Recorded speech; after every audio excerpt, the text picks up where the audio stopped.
Hey everybody, Jason here, Waikato Sheds. We're inside the Tieke Golf Estates Caretaker's Shed. As you know, we only build big and awesome sheds, and this is definitely one of them.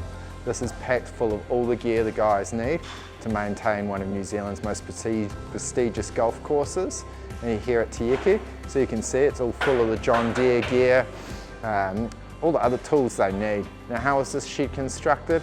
Pull, stand, cold rolled New Zealand steel, so we've got all the portal frame technology. Come on over and I'll show you how it's done over here on the wall. Excellent, so how this shed goes together. You've got back-to-back columns here. These are all bolted together, New Zealand steel, made in the factory up in Auckland. Got an excellent knee brace here for strength by design, fly bracing. They've put ply on the walls here, but you can also see on the other side you've got the exposed girts. Go further up, got the purlins in the ceiling, safety mesh, and then we've got thermocraft paper in there as well. All right, so we've had a look through the workshop. Come inside and I'll show you what we've done in here.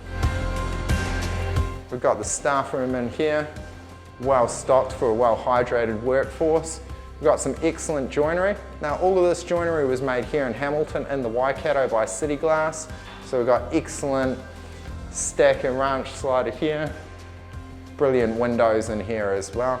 You can see how it's all been formed and turned into a great shed. This has been here for a few years and you can see that it's going to be lasting a good another 50. So just the type of shed that people need when you're after something that's going to last your lifetime, probably the next.